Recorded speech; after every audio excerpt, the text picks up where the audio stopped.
Hello and welcome to another edition of the Up Your Assets podcast. My name is Ray Ferrara CFP, founder and executive chair of Provise Management Group, LLC. Our podcasts are educational in nature and not designed for personalized advice. Please speak with your financial advisor, attorney, or CPA before making any financial moves. Additionally, no guest on our Up Your Assets podcast pays to be on the show. We do not endorse any products or services, and the opinions expressed by our guests are clearly their own and not necessarily those of Up Your Assets. In past episodes of Up Your Assets, we discussed Social Security basics and then Social Security strategies. When I first entered the financial planning profession back in the 70s, I've been around a long time, we never included Social Security into any financial planning, because the belief was that it would not survive to take care of the baby boomers in the same way that it did for our grandparents and later for our parents. Over the years, the program was modified and it has survived, but the future of Social Security today is as cloudy as it was back then. According to the most recent report from the Social Security Board of Trustees, the fund will only be able to provide 81% of the promised benefits by 2034. Thus, another round of changes need to be made. It is not a new problem, but Congress has kicked the can down the road year after year, and the longer they wait, the more difficult it will be to fix the problem. To help us with what needs to be done to fix and stabilize Social Security, today's guest is Mary Beth Franklin. Mary Beth and I first met about 15 years ago. She is one of the country's leading experts on Social Security and Medicare. She is an award-winning journalist and certified financial planner professional. Mary Beth offers in-person and online seminars about Social Security, Medicare, and retirement income planning. She is a former contributing columnist on retirement issues for Investment News, a publication for financial advisors. Mary Beth is the host of the public television program Social Security and You. Her ebook, Maximizing Social Security Benefits, is available for purchase at her website. Easy to remember, www.marybethfranklin.com. Editor and publisher recognized Mary Beth on her retirement column in Investment News with an Epi Award for Best Business Blog of 2021. 2016, the Women's Institute for a Secure Retirement honored Mary Beth with a Hero Award for her efforts to improve retirement security for women. She also serves on the CFP Board Women's Initiative Council, which focuses on improving gender and racial diversity in the financial services profession. Previously, Mary Beth served as the tax and retirement editor for Kiplinger's Personal Finance magazine and editor of Kiplinger's annual retirement planning guide. Earlier in her career, Mary Beth was a Capitol Hill reporter for United Press International. She is a frequent guest on numerous radio and television programs and previously hosted her own podcast, The Retirement Repair Shop, for 7 seasons. Over the years, Mary Beth has had its issues, and it's delightful to have you with us today to help us figure out how we're going to fix all of those issues that we've got with Social Security. Thanks, Ray. It's one of my favorite things to talk about because I think Social Security is crucial to almost every American's retirement income plan. And it frustrates me that our members of Congress keep kicking this can down the road because poll after poll shows that people, regardless of age, gender, party affiliation, all support Social Security, even if it means paying higher taxes to do it. Well, this isn't the first time that Social Security has had to be fixed. There's lots of things that have occurred in the past to fix it, and everybody thought that it would be perfect for the rest of its life, which obviously didn't occur. What was done and why didn't it work out? Well, I actually had a front row seat to the last time Social Security underwent major reform, 1983. More than 40 years ago, I was a Capitol Hill reporter for United Press International covering Social Security reform. And things were as challenging politically back then as they are now. To refresh your memory, we had Ronald Reagan, the great Republican communicator in the White House. We had Tip O'Neill, the lion of the Democratic Party, as Speaker of the House. Two powerful politicians that did not see eye to eye on anything. And yet, when Social Security was in danger for the first time of not being able to pay full benefits checks, they knew they had to fix this because millions of senior citizens who tend to vote in higher percentages than other Americans would be affected. Well, fast forward now 40 years, we're approaching a similar problem. If Congress does nothing sometime within the next decade, the Social Security reserves, known as the trust funds, will be exhausted. That does not mean Social Security is bankrupt. It means there would be enough ongoing FICA tax revenue to pay about 80% of promised benefits, because by law, Social Security can only pay out as much money as it has in its coffers. And let me give you a history lesson. Back in 1983, there was a Social Security bipartisan commission that did a lot of the heavy lifting, figuring out what they needed to do to fix the system.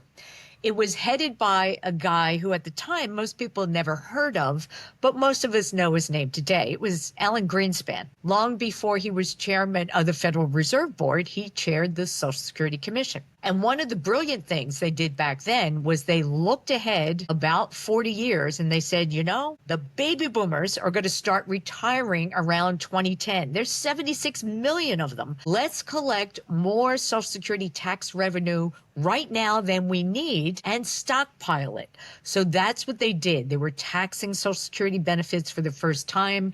They raised the rate of the Social Security FICA tax, the contributions that workers and employers each make to fund the system, and they collected these reserves in something called the trust fund. Now, the idea was originally to put that in a lockbox and not let anybody touch it and let it, earn interest. Well, it's Congress. That didn't quite work. The U.S. government actually borrows from the trust funds, but it pays it back with interest. And that's actually one of the sources of income that pays today's Social Security benefits. So over the last 40 years, this trust fund grew to about $3 trillion. And the trust fund was invested in special issue government bonds that earn about 2.5%. So it's a source of income, but frankly, wouldn't it be nice if we earned a little more in the trust funds? And that's my first beef with Congress. If they would do something right now, while we still have a trust fund worth about $2.8 trillion, and we allowed those trust funds to invest at least some of the assets in a way that would earn more than 2.5%, we would have more money down the road to continue paying benefits. But if we do nothing and the trust fund goes to zero, as predicted, sometimes around 2033 or so, well, it doesn't matter how much interest you earn on zero, you still have zero. So that's the one mistake of not acting sooner rather than later. But bottom line, this is not a mathematical problem. There are ways to fix Social Security. It's a political problem. And our lawmakers don't want to say to us, hey, I'm going to raise your taxes or cut your benefits or both, vote for me. So they say nothing. But here is the big problem that has led to the most recent imbalance in Social Security revenue versus Social Security benefits. It's two big problems. One is income inequality, and the other is our low fertility rate. When it comes to income inequality, workers and their employers each pay Social Security FICA taxes up to a certain dollar limit. This year, it's $176,100 in wages. But so many people are making so much more than that cap that they're not paying into the Social Security contributions. Back in 1983, the commission said as long as 90% of U.S. wages were taxed for FICA purposes, Social Security would never run out of money. But now, due to this income inequality, only about 83% of U.S. wages are being taxed for FICA purposes because they're not paying taxes on these excess earnings. If we had to bring those taxed wages up to 90% of U.S. wages, we'd probably be raising that taxable wage base to about $300,000. Another option is the rate we pay, 6.2% each, employers and employees paying into the Social Security system. We could raise that rate either gradually or all at once. That would be unpopular, but that would be a huge infusion of revenue to pay Social Security benefits. But one of the big problems is American women are having fewer babies than they used to. Back in 1935, when Social Security was created, there was 35 workers for every retiree. As the system matured, there were still about 10 workers for every retiree. Now we're down to about 2 workers per retiree, and that's not a lot of people to pay into a system for people to get full benefits out. So you said we'd have to move that cap up about $130,000. If we did that all at once, that could be a real shock to not only the personal income of the consumer, losing 6.5%, but also to businesses, which would cause earnings to go down, which would cause the stock market to go down. So would it make sense, if we're going to raise that cap faster than the rate of inflation, that we do it over a period of years? Would that make sense as opposed to just jumping in feet first? Gradual change always is better for the American people than sudden change. For example, I think the Social Security reforms in 1983 did a lot of brilliant things. Their most controversial thing they did was raise the full retirement age, which at the time was 65, to eventually 67. That change, more than 40 years later, has not been fully implemented. The change of raising the full retirement age to 67 applies to people born in 1960 or later.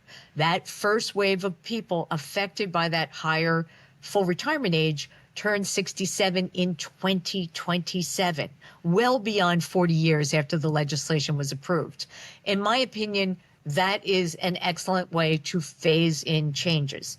They could do the same thing with a gradual increase in the Social Security rate, if that's what they chose to do, the tax rate, or if they were gradually increasing the taxable wage amount, those wages that are subject to FICA taxes. Part of the problem, I think, that will be different this time around, sometime in the next 10 years, is that the cash flow shortage would be immediate, and some of these gradual changes may not be sufficient. It is quite possible there would need to be maybe borrowing from the general revenue, which has never been done before in the Social Security system. Social Security has always been a self-finance program because the earmarked FICA taxes were designed to pay solely Social Security benefits. Social Security benefits have never come out of general tax revenue. But I am concerned, and I think it might happen, that there might have to be at least a temporary transfer of general tax revenues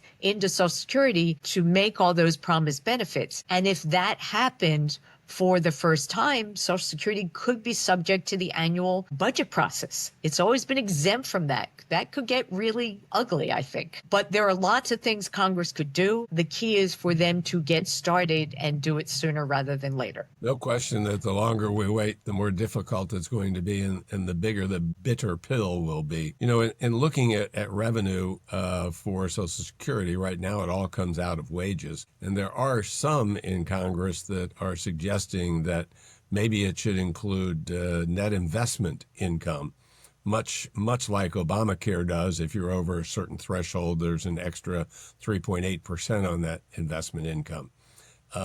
Any chance that they could extend that to, again, pick up some additional revenue, in your opinion? I think anything is possible, but again, it's getting started on it.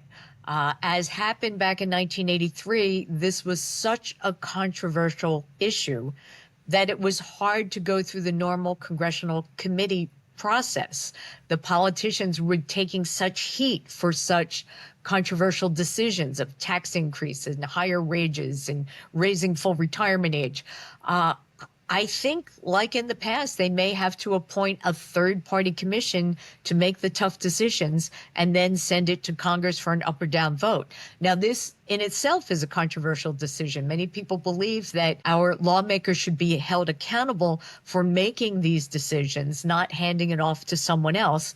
But I think expediency may demand some creative solutions. Wow. So we've talked about the revenue side, which in any shape or form basically means less for me as a worker and more for Social Security. What about on the benefits side? What could be done on the benefits side to extend the life of Social Security and its sustainability? Well, there's been talks of all sorts of benefit changes. One was a gradual increase yet again in the full retirement age, maybe from 67 to 69 or 70. This would save some money, but the controversy is for people, particularly in physical labor, it's hard enough to get to 67, let alone 70, to start collecting full benefits.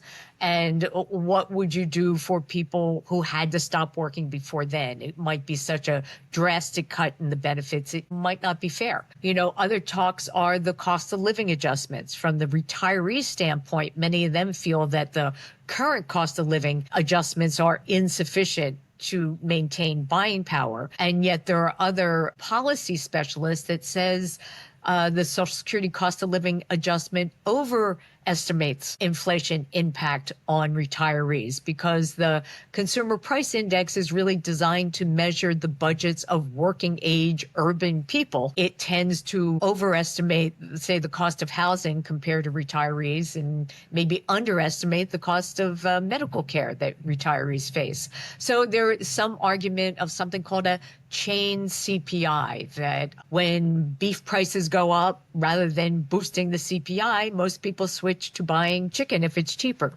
It's just another way of counting inflation. There is also talk about, yes, higher income workers should pay more in the form of Social Security tax contributions, but maybe higher income retirees wouldn't get the full benefit of those increases, much the way that Medicare premiums now are really means tested in the sense that higher income retirees pay more for Medicare premiums than lower income retirees. There is discussions that Social Security benefits could also be skewed that way, but it would really break the covenant of American workers and the Social Security system that was always designed as you put taxes in and you would get a benefit out at the end. So it's lots of difficult decisions lie ahead of us, but I tell everyone who will listen, write to your congressman, write to your senators and say, it's okay to talk about this. I won't fire you.